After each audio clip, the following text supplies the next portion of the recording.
ഈ നൃത്തം പോലെ തന്നെ ആളുകൾക്ക് ഒരുപാട് ഇഷ്ടമുള്ള സാധനമാണ് പാട്ട്. ഈ പാട്ട് സ്വാഭാവികമായിട്ടും ഒറ്റയ്ക്ക് പാടുന്നതിനേക്കാളും കൂട്ടം ചേർന്ന് കുട്ടികൾ പാടുമ്പോൾ അതിന് കുറച്ചുകൂടി ഒരു പ്രത്യേകിച്ച് അതൊരു നാടൻ പാട്ടാവുമ്പോൾ അല്ലേ? അപ്പോൾ നാടൻ പാട്ടൊക്കെ കാണാനും കേൾക്കാനും ആസ്വദിക്കാനും ഒക്കെ ഒരുപാട് ആളുകൾ എത്താറുണ്ട്.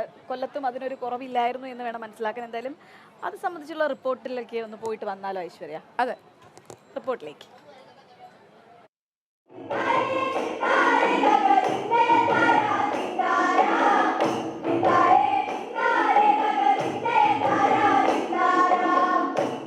കേരളത്തിൻ്റെ ഓരോ പ്രദേശത്തിൻ്റെയും കഥ പറയുന്ന വായ്മൊഴിയായുള്ള പാട്ടുകളാണ് നാടൻ പാട്ടുകൾ. പാട്ടുകാരുടെ താല്പര്യത്തിനനുസരിച്ചുള്ള ശീലുകളിൽ പാടുന്ന നാടൻ പാട്ടിൻ്റെ വരികൾ പുതിയ തലമുറയിലേക്ക് കൈമാറിയിരുന്നത് വായ്മൊഴികളിലൂടെ മാത്രമായിരുന്നു. ആളുകളുടെ തൊഴിലിനെയും ആചാരങ്ങളെയും ആസ്പദമാക്കിയാണ് നാടൻ പാട്ടുകൾ ഉത്ഭവിച്ചത്.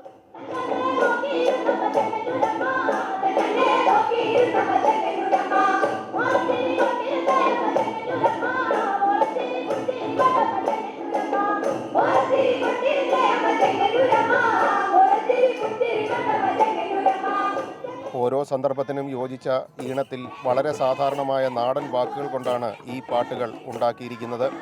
തങ്ങളുടെ ജോലിയുടെ ആയാസം കുറച്ച് അത് കൂടുതൽ രസകരമാക്കാൻ മാത്രമല്ല, തങ്ങളുടെ തൊഴിൽ എങ്ങനെ ചെയ്യണമെന്നും എന്തിനു ചെയ്യുന്നുവെന്നും അതിൻ്റെ ഫലവുമെല്ലാം പാട്ടിൽ പാടിപ്പറയും.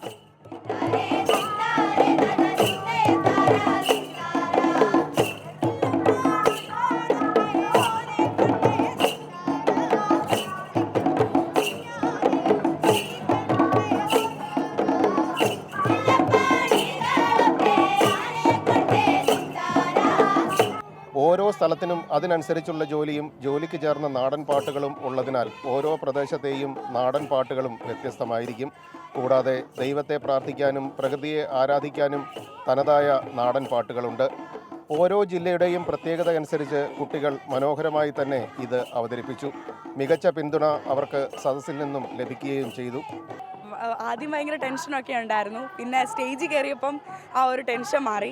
നല്ലപോലെ ഞങ്ങൾക്ക് പ്രാക്ടീസ് ചെയ്ത പോലെ ഞങ്ങൾക്ക് നല്ലപോലെ അവിടെ പെർഫോം ചെയ്യാൻ ദൈവം സഹായിച്ചു.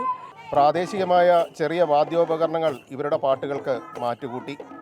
റിസൾട്ട് എന്തായാലും നാടൻ പാട്ട് മത്സരത്തിൽ ഒരു ടെൻഷനുമില്ലാതെയാണ് കുട്ടികൾ പങ്കെടുത്തത്. നിറഞ്ഞ സദസ്സും അവർ നൽകിയ പിന്തുണയും വരും മത്സരങ്ങൾക്ക് അവർക്ക് തുണയാകും. ക്യാമറാമാൻ വിശാഖിനൊപ്പം AV രാജേഷ്, അമൃത ന്യൂസ്.